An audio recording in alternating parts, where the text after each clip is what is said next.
Hello there, everybody. Whether you're joining live or well, you'll be after the fact, come on and comment and interestingly, let me know any of your thoughts on this. So today, what I decided to do is I wanted to go live because I just recently wrote this book, The Art of Self Leadership, and one story that is in the back of my mind is someone who I invited, or someone who was working with me on my team for 3 years. And then I decided to put her, she didn't even know this when I did it. I decided to include her in my book on this point about using your voice, speaking up and speaking kind of truth to power, speaking up to your boss. And so I wanted to have Ashley, who I think is like this go-getter Gen Z person, come on here. So welcome there, Ashley. I'm not sure if you heard my little introduction. Yes, that is true. I didn't know that was going to be part of the book, but it was a nice surprise. And I just like the biggest thing is like I from the very beginning, I remember kind of I want to say it may have been within 2 weeks of you starting on my team, I'd say something, and then you'd say, well, I don't know if that's right, or you'd say, well, have you thought about this instead? And at first, I was like, because I didn't think it was rude. I was like, this is. Wow, this is it kind of took me aback that somebody would do it, and particularly somebody younger, different generation would speak up and say something. And so at some point, I'd get to the point where I was like, if you didn't speak, if we were saying something and I didn't hear you say something different, I'd say, okay, Ashley, so tell me what you're thinking and tell me why this won't work. And I would always do that because I know that you were the person who would always present this counter opinion, this different way of thinking, which to me was refreshing. But at first, it was a little bit I was like, wow, because not many people do that. So I don't know. I'm so curious. I wanted to bring this up. Like, what is it that makes you, I'm going to be 54 and you're, gosh, in your 20s, and we are different generations. And what makes you have so much of that guts to be able to speak up and kind of speak counter or dissenting opinion in a group or one-on-one when you feel like something isn't quite right? Yeah, I was thinking about this, and I think that a lot of it has to do with you. So I have to give a lot of credit to you. And it was definitely, so for people that don't know, it was my first job out of college. So it was my first like experience in like the corporate world. But anyone that works with Heather, like she is not your stereotypical, like sterile corporate leader. She's very warm, she's very nice, she's very caring. And I think that from the very beginning, I think that the lack of experience in the corporate world kind of went in my favor because I was like, oh, well, I feel comfortable. Like, let me just speak up. Whereas I think that other people, maybe if they've had that traumatic experience where they did speak up and they were like automatically shut down, or they had that bad experience with a boss, then they learn, like, oh, let me just shut my mouth and not say anything because I know that there's going to be, negative consequences. Whereas in my experience, I come out of college, I'm like, oh my gosh, like I found the perfect job, perfect boss, like this is so awesome. And I was just given like the space to speak up as my normal self. Within my normal life, I am very much like speak my mind. And so I brought that over into like the professional world. And it was so welcome that I never questioned it. And like you said, after a while, you would be like, "Hey, like, are you sure you don't want to like push back a little bit?" Like, and I was like, "No, this time I'm completely on board." And so, I actually agree with you. well, anyone that has worked with Heather, Heather's brain is just 24/7 nonstop. So a lot of the things you've got to be like, "Okay, Heather, hold on." I'm like, "Not right now." And tomorrow, like today, let's focus on this, which is amazing, and that's what's gotten her to where she is now. Because I mean, to be an entrepreneur and to be in this business, you definitely have to be like a go-getter and like just 24/7 on, and that's definitely Heather. So it's definitely what has gotten her here. But from a work perspective, we got to be like, okay, one thing at a time. Yeah, and that's the way it has to be at home too, by the way. I mean, Yeah. I can tell you, being the person who I learned not to be totally on 24/7. If I'm on, I'm like also on for me. This is something I learned kind of later on in life. I would say late 40s, where I decided to say, uh-oh, I'm more important. I got to invest in me, or else I Hmm. can't be the best entrepreneur, the best mom, the best wife, the best any of those things if I don't learn to lean into myself. So I start off my day with me, right? And I end my day Yeah. with me. And in between, there might be times where I feel completely up to here, and I notice that I have to take deep breaths, go for a walk, peel away for Hmm. me. So but as Yeah. an entrepreneur, you're right. There is a lot Yeah. ideating, a lot of ideating, and so having someone like you helps so much. Yeah. And I know that you speak about this, but like there's no work-life balance. It's just integration. And so when I say 24/7, I really mean that like you would take your kids sometimes on your trips with you. Like I know your husband went with you on a longer trip that you had. I was in Europe, I think. And I know you take walks during the day and you have like different blocks during the day for the different things like that you can show up for everything in your life. And for those that don't know, Heather has 4 kids. So lots of things going on in Heather's life apart from, all the work stuff and running a business, company and speaker and constant travel and just so many things. I'm always in awe. I'm like, I don't have kids and I'm like drowning. Well, I think that, and I think this is kind of part of it too, right? I think as the entrepreneur, having that team, like surrounding yourself with these people, or even if you have your own, you're working in a bigger organization and you have to surround yourself with people who are not yes people, people who get stuff done, people who have like their own independent thinking and thought process, people who feel self-empowered to go like accomplish the things that you all set out to accomplish together. Because if we're doing all we're doing is micromanaging every little step, how could I do all the things I do? So I can't do all the things I do and be effective in it if I don't have people like the Ashleys and the Hathaways and the Jens and all the other people that have been on my team in the world. I don't get the opportunity to be that person if I Yeah. don't have people like you. Like it's a you get Yeah. both ways, right? I think Yeah.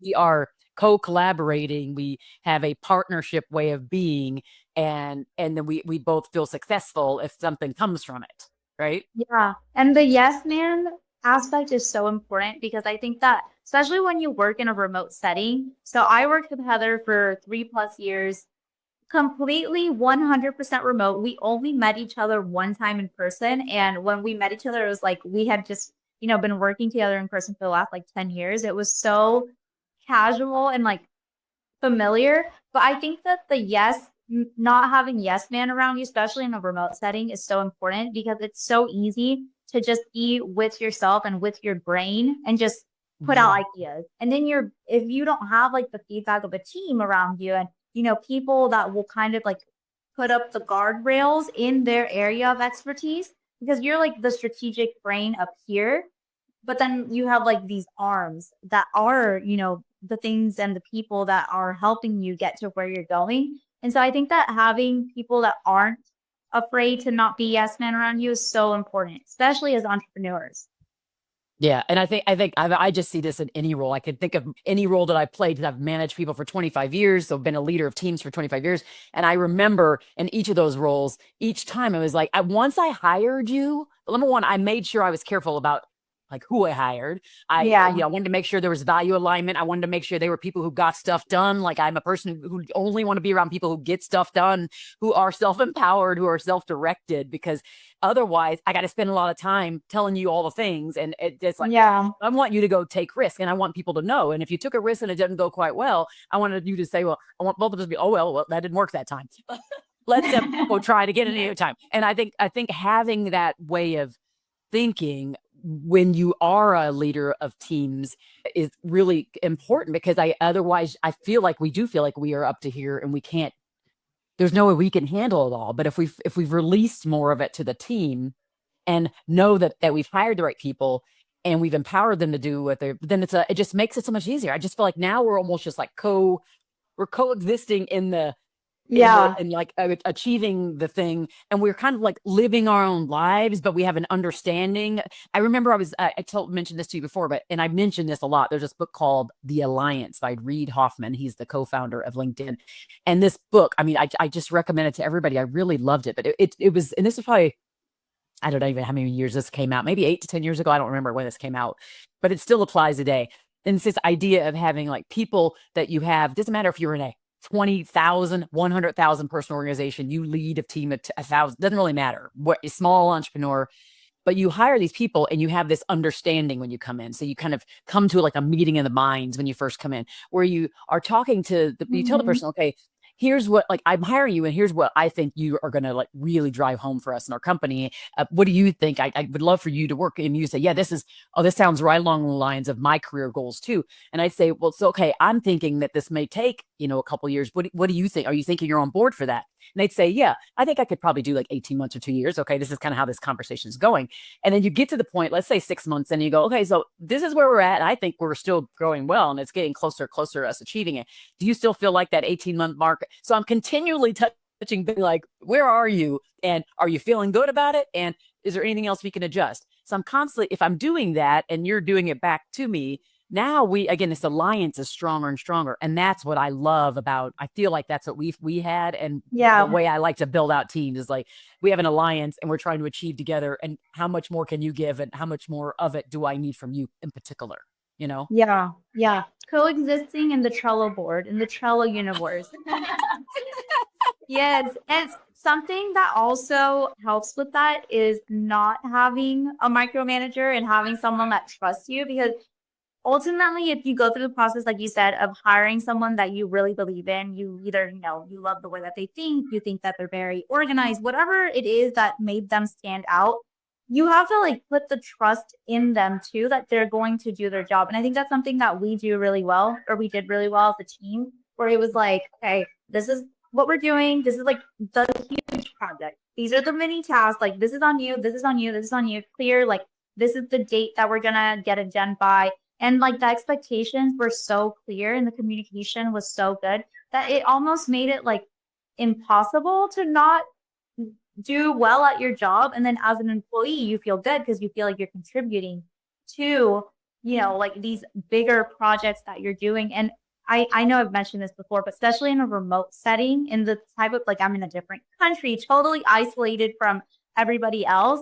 That's so important, feeling like, you're contributing to like the overall success to the company. And I can imagine that, because the work that you do is so important and like impactful. I can imagine that if I was working for a different type of company, like I don't know, one that makes cups or something, where the impact is like not as profound or emotional. I think that that's even more of a setting wherein, if you're a remote employee, that becomes even more important, of feeling like you're accomplishing your task, of feeling like you're part of this bigger mission of a company, not just the little tasks that you do every day. Yeah. Yeah, I can see that happen. That mission part. I always find like I find a mission no matter where I work. Like if I'm working with a client, or it doesn't matter if it's a cup company, because in the end, I'm going to find a mission there. I will find that mission and I will speak to that mission, right? Because I feel it's so important. But that's how, for me, I grab onto that. And I think Yeah. other people can really do that same thing too. Like, what is the thing that you do every day that's helping the world in a bigger way? And that's also, by the way, the thing that helps me when things get challenging, which, so let's just be clear about those who are watching now and who will watch later. So Ashley was working with me as an employee for 3 years, and last year got a little rough from my business on the speaking side. I still did much better than the average person. I get that it's all relative. It's a first world problem, and at the end, I looked at my business and I said, okay, I'm gonna have to make an adjustment. So Ashley was laid off, and I would say probably within I don't even know, 2 months or something, I reached out to her and said, hey, I need help with the book and podcast booking. And I was trying to figure a way how to actually continue working. Obviously, I kept my relationship going with her as we went along, because again, she was extremely important, still is very, very important to me, because people who are not yes people, I place a high priority of those kind of people in my life. And so I was like, okay, how do I keep her somehow in here? And I want to continue to support her as she's kind of looking for the next job. And so then while we're doing that, I also referred her to somebody else, and then she's going to do other things. Again, this go-getter person, I told you that she found a way around kind of the obstacle that was there. And then now she's working with me even more more fully back with me. But it's as if we kind of never ended, because I know. we just kind of kept the relationship going. I don't know if you feel the same way, but it's a No, part of I this do. dynamic. I do feel that way. And obviously, like I always thought that you were a very caring person, but to be laid off and then have your boss constantly check on you. Like I think that every like 2 or 3 weeks did not go by without Heather checking in on me. And it goes to show how she does not just like speak about these things. She doesn't just go to companies and tell them, just to like make money. Like this is who she is to the core. And I mean, when she laid me off, we were both like crying our eyes out on Zoom. Like It's like so funny that we're laughing about it now. I know, and it's such a We full were. circle moment. It's such a full circle moment because I went from being an employee and also kind of feeling like, okay, I also, not just because of like where the company is headed, but like for my own personal sake, like this is my first job out of college. Like I need to, kind of like go and do something else. And now I'm working with client I'm working with Heather as a client, and she's gotten me more clients, and like I have started my own business almost like thanks to Heather. And so it's so important. I think that a huge lesson for like the people that are listening that are kind of like my age and below is maintaining those relationships with like these good people out in the world. And Heather has been so valuable to me as someone that is, starting off in her corporate career or like professional life. And she has opened the doors for me. She like believed in me before I had any real like experience outside of college. And so it's so important for, I think like it's so important for managers and for leaders, CEOs, bosses to really care about being that caring leader, to like lead themselves. And I know that your last book is really about like leading yourself to be that caring leader, leading yourself to be that better person, better employee, better boss. The book is literally for everyone. And so it's so important because that the way that you show up every day will impact your relationships and like the work and your business, and everything is so intertwined. And the success Heather has, a lot of it is from her personality and her heart and just putting her all into everything that she does. And for those who are listening now, you go and I don't see any comments, but you can tell it. You can ask questions of Ashley or me as we're having this discussion. And this is a live stream, so I'd love to have you engage as much as you need to and as much as you want to. Ask us questions because, as you can see, we're going to be pretty open and raw about it. Because again, I think this for me is like again, it's all full circle. It's all so interesting. I thought I felt like I should be like a social psychologist because for me, like this whole the way this all melded together. So Ashley, she didn't know it, but Ashley is inside my book. Even though we weren't working together for maybe a few months, she ended up being in this Art of Self Leadership book, which I had started before the layoff. Okay, and so I ended up putting in a chapter on kind of the importance of finding your voice for speaking up to countering opinions. And again, the entire time I'm thinking, oh, I still keep maintaining a connection with this young lady who really, I call her a go-getter, but I do think that's true. It's like I'm feeling very confident. When I think of self leadership, she's kind of like one of the images I would think of because it's this person who understands who she is, understands her worth, her value, understands her voice is important, uses her voice very consistently, and just building relationships and keeping that connection. And so I think there's just so much of that. I think there's a lot that we can learn to like Ashley specifically. And I think she's saying even some of it's generational. And I'd love to talk a little bit more about that too. You just how thinking about how much confidence, the worth, I know you said it's about safe space, it's a safety that I created. I totally get that, but it's not all about me because you showed up. It was within 2 weeks it happened. So I'd like to know what you think, like generationally, like where does this come from? Yeah, well, I come from a line of strong women. So my mother is a very strong, independent woman.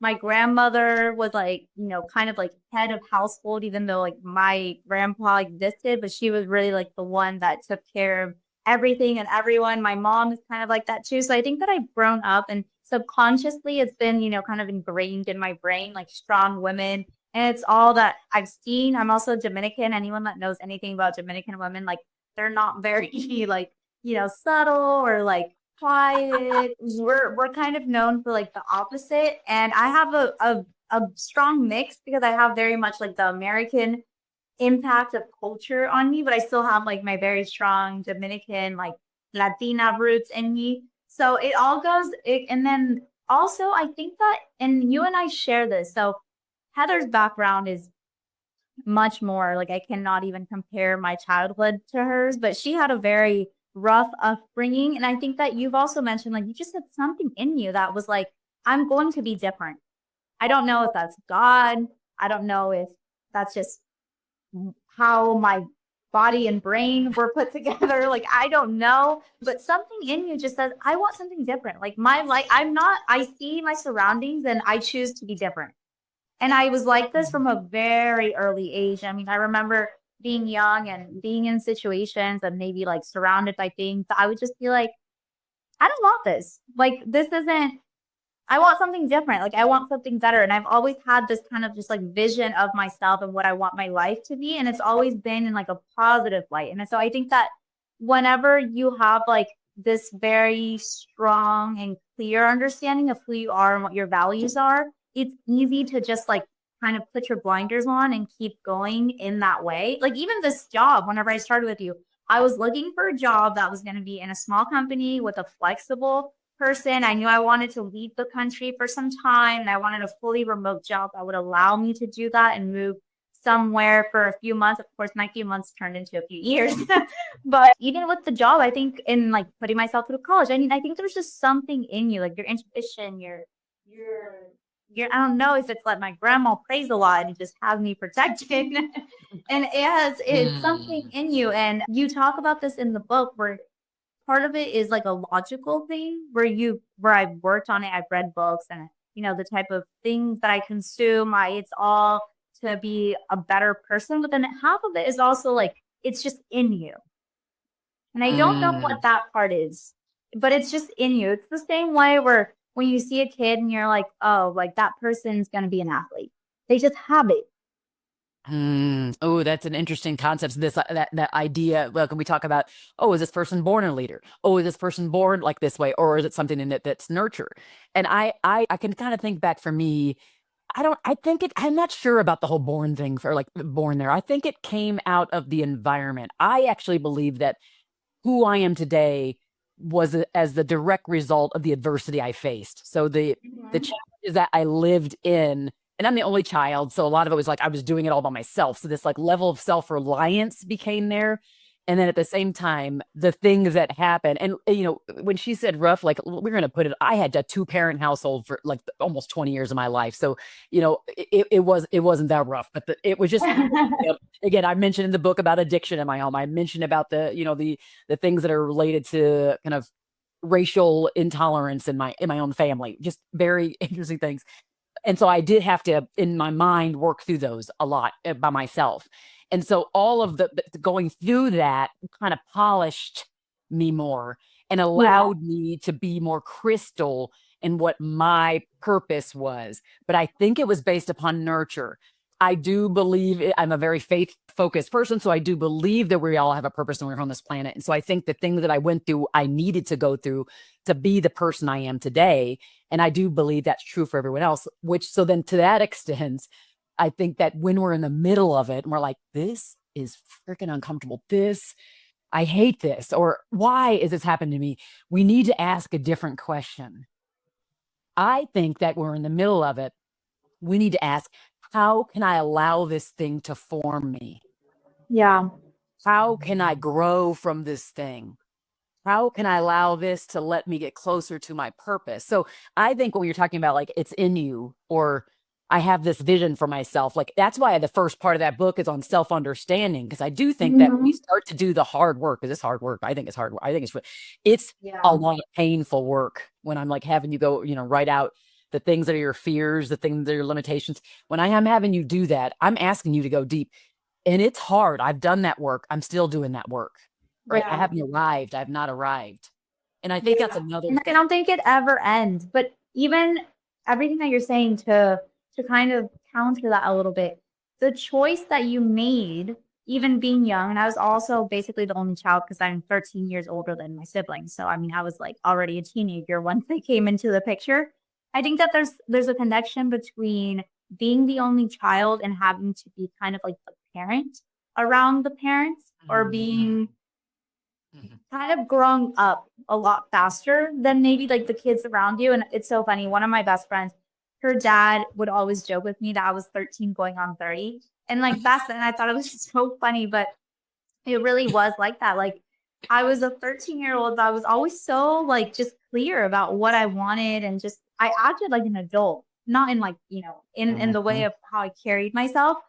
And I do think that a lot of it has to do with the upbringing and the nurturing, but a lot of people don't have someone to tell them like go this way or go that way and do this or do that. And there's something in you that That's true. chooses to not, repeat the adversity around you and chooses to be different. So something in you chose to be different than what you Yeah. saw.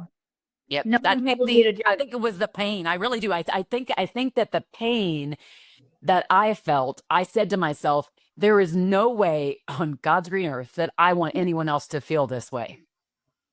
So my mission was to try to ensure that other people were skilled up enough, like understood what the pain was, and and had the right skills and mindset to make sure they didn't duplicate some of the pain I had. Like they didn't show the behaviors that were counter.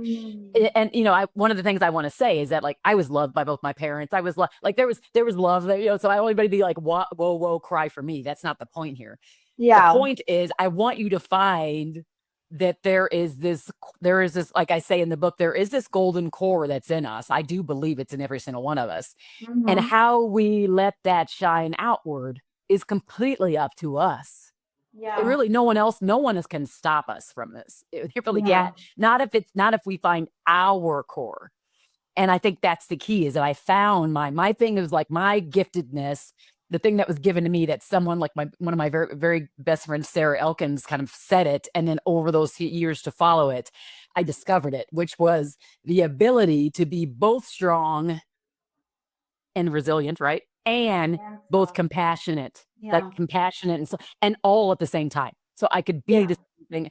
And it's figuring out what your golden core is. I think that's the Yeah. key. When we find out what that is, we can lean into it. I think our life is just more fruitful at work, at home, with whomever we're working with. We Yeah. can say no. We want to say no. We can say yes. We want to say yes because we're super clear about our golden core, Yeah, right? but it takes a certain level of discovering yourself and doing the work and reading the books and watching the videos and listening to the podcast and being open to the feedback. And there's a lot of layers that go into like creating this Heather that's, this optimized Heather where you are now than from where maybe you started and maybe like where I am now and where I'll be in 20 years, because we all have this base. Everyone's base is different. Someone that grew up with no love, with no compassion, with no empathy, their base is, negative. So they have to bring themselves up to zero. But I'm so on board with the idea that it's up to you. And I love that you say no one is coming to save you. Like you've got to do it for yourself. It doesn't matter if you're negative 1,000. Some people have it really, really rough. And it sometimes it takes one person more work than the other, but you can't use that as an excuse. And some people have had terrible things happen to them or to their family or whatever, but it happens, and how you react to it is what's in your power. And I love that you focus on that in the book, because you know there is no limit as to like, what good or bad things can happen to someone. The only thing that you can control is what you do with them. So true. So true. I think those are the things that people are most inspired by. And I'm inspired by you, young Ashley, because when you say see you in 20 years, I'm like, holy smokes. I hope I live long enough to see you in 20 years, because I just think that seriously, your level of competence. I mean, I can't even imagine. I think the sky's the limit. And I think that when we're thinking about that next generation, I'm Gen X, you're Z, and thinking about like, I do feel like there's so much parallel and who we are. And so, which is why I don't like to put people in buckets, by the way, because I do feel like so many of the things that you love, I love. Like I like remote work and just the independence and Mhm. all the things. I'm like, that's the thing. That's the reason why I exited the formal workforce to have my own business. And then I want other people to have that same level of freedom and empowerment. I do, though. Let me just say this: caring leadership isn't just this soft thing. Like, yes, I care. But like I said, having the ability to be both strong and compassionate, expect results, and show up with care and concern for someone is a learned thing. Like, Yeah. yes, a part of that is from that nurturing, the part of my upbringing. I said the adversity that created that person, it created that human, and I just lean into being that human. But I think we can learn it if we want to. And we have to understand that I'm not telling you that you have to be all, oh, I love you, I care, I'm crying all day with all my people. That's not, and that's it. I Yeah. expect you to have, you have that, and you also are the person that says, okay, uh, this work that you didn't quite meet what we talked about. So let's talk about what we can do to get you back on track. What can happen that we can actually have you on a better path so we can now produce better work together? Yeah. I don't think that's safe because I already loved on you. I already showed you how much I'm in your corner. I uplifted you. I was already there when things got rough.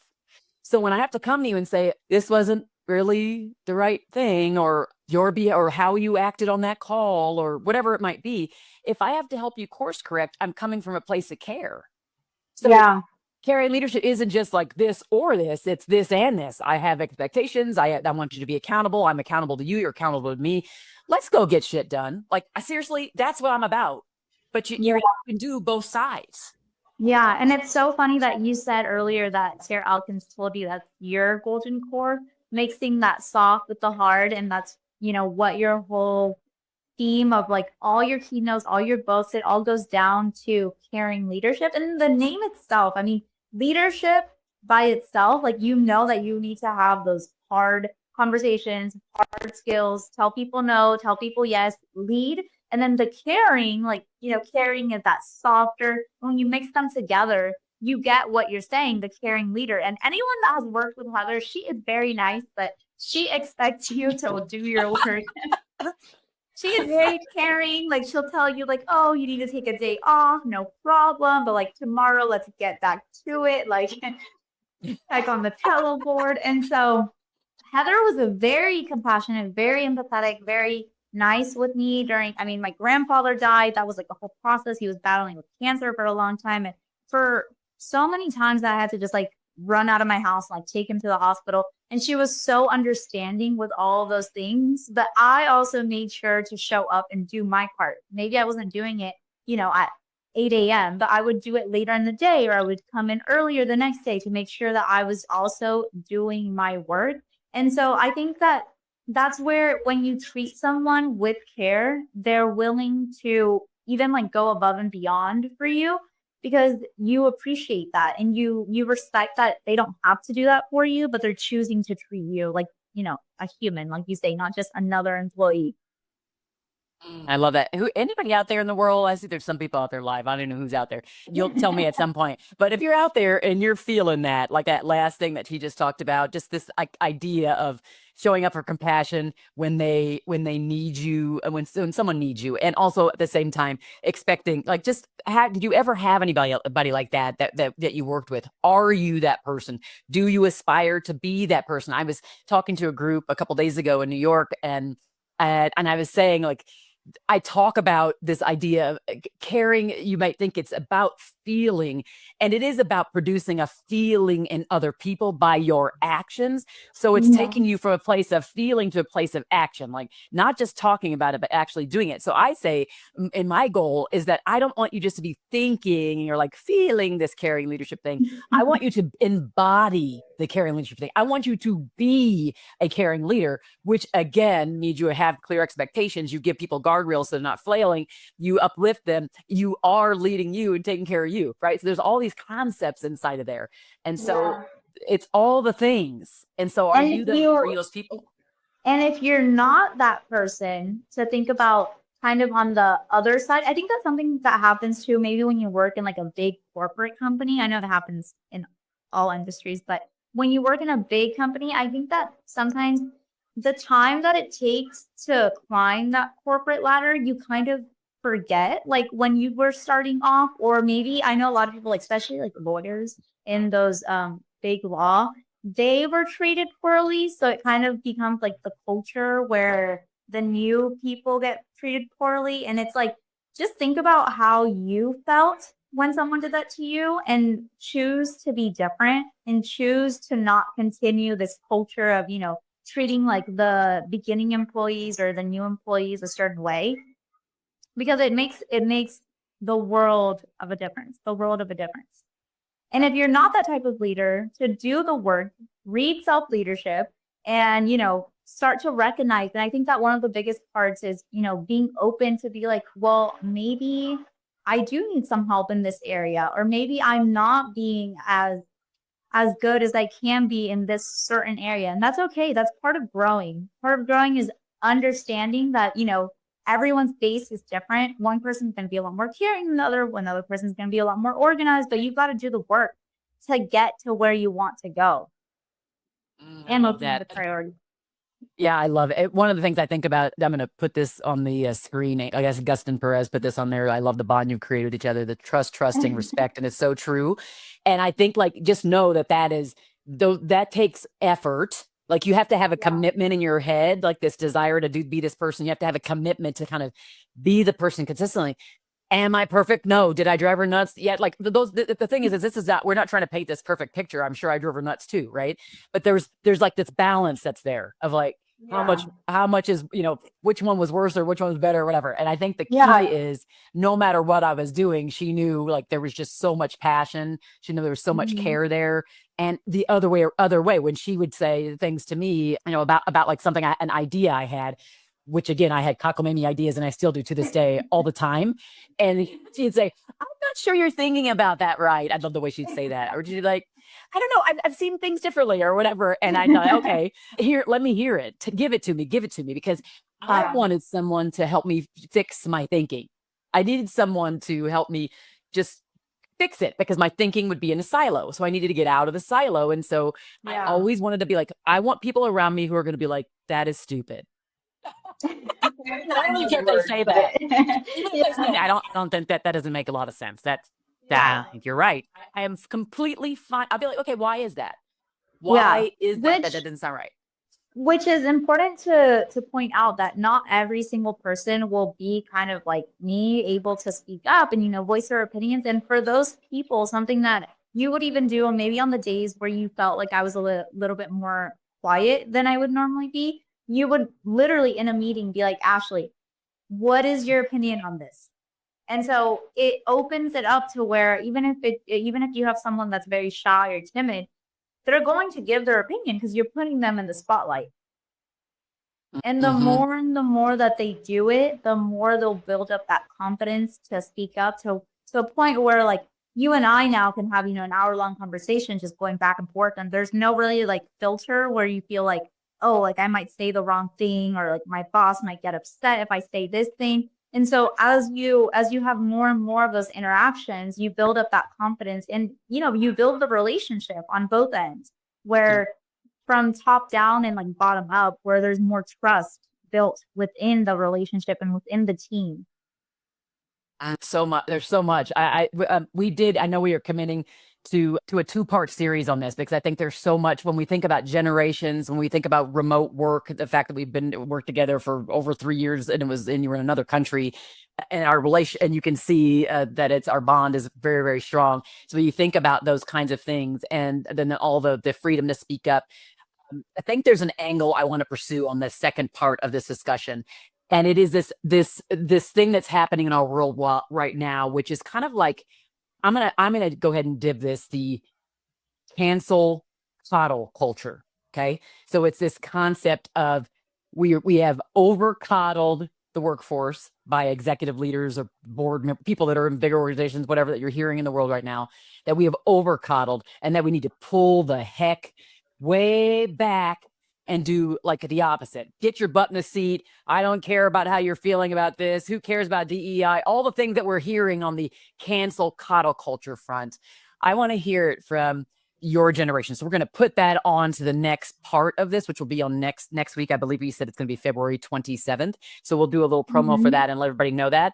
But now just closing out this segment though, what for those who are listening now who might be the ones who they're in the workplace, they're struggling to be the ones to speak up, to feel like they can be the no people, not always the yes people. What might be from your perspective something they can go do for themselves, just like to make it easier to speak up? Okay, so I have a good example on this. So I obviously no one watching this knows me, but I'll give a little backstory. So I decided to move to the Dominican Republic temporarily, but I've been here now for a few years. And while I've been here, I decided to pursue a master's. I have never, like, I'm fluent in Spanish, but I have never gone to school in Spanish. I knew how to read and write in Spanish, but at a very, like, conversational level. And now I'm doing a master's in Spanish. So the first few times I had to speak up, and the culture here is like lots of presentation, lots of speaking in front of the crowds. I was so nervous, like because I was so scared I would say the wrong thing or I would mess up a word, and I think that that's people get caught up in the feelings of like the anxiety, and I'm so scared and I'm so nervous, and I would literally write out what I was going to say. I would get a Google Doc, write out everything that I was going to say word for word, and I knew exactly what I was going to say. And so then I had it to reference in case I got lost or if I got too nervous and I needed to just read off the screen. And I think that for someone that is really, really scared of speaking up, something that you can do is literally just write down your thoughts, go to your meeting or go to your Zoom meeting with your notes prepared, get your thoughts ready and organized before you show up. And once you get there, you might not even need the notes, but you have like that security blanket of I have the notes, I'm ready, I'm prepared. And with time, I don't need to do that anymore. After I did that a few times and I realized, okay, like I'm fine, like I know how to speak Spanish, like I'll be okay. I didn't need it anymore. But that first time, I really felt like, oh my goodness, like, do I even know how to speak Spanish anymore? Like, I don't know. And so that really helped me. And so I think that, the biggest thing is find something that helps you, whether that's practicing with someone. You're a public speaker, Heather, but that is one of people's biggest fears, like speaking in front of big groups. And a lot of people have that same anxiety whenever they have to speak in meetings. And so I think the best thing that you can do is prepare, whatever that means for you, whether that means writing it out, practicing with your husband, practicing with a friend, practicing with your mom. And being prepared will give you that confidence, and with time you won't need it anymore. You'll realize that after a few times you'll be like, oh, I got this. I see. And preparation is a huge part of this book, but you can see, I'm sure, those who are listening now and listen later, you can see why number one, Ashley is still on my team. She never has stopped hitting my mind. And why she ended up in the book on using your voice, finding your voice, and like using that to make sure you can kind of change your environment. So it is quite obvious now. So for those who are listening out, share this far and wide. Obviously, you can comment after the fact. We'd love to hear from you. We're going to do this again February 27th, and we're going to be kicking it off on, again, this cancel coddle culture idea that's happening right now in our world. We're going to talk about that. Topic. We're going to talk about cancel culture, cancel coddle real quick. We're going to talk about it between the two of us. And we'd love to have you all join in. That's why there's a comment section. We want you to join in on the conversation. Tell us, what are the things that really resonate with you the most? And I just felt very, very passionate about this. I don't even care if no one else joins, to be honest. At some point, it's going to get out to everybody else. I think that we can learn so much from Ashley, from her generation. I think it's just important to get into her head too about what's happening, as someone who, again, it was her first job. Now she's an entrepreneur doing her own thing, and just all the organic things that are coming from this. Because there's things we just have not planned most of this conversation, but I felt like it was so important for you to see what's possible in a fully remote environment with people who see each other as partners in a collaborative environment. So thank you, Ashley, for coming on this one. I will see you on part 2. See everybody else around too. It was amazing. Thank you, everybody. Bye.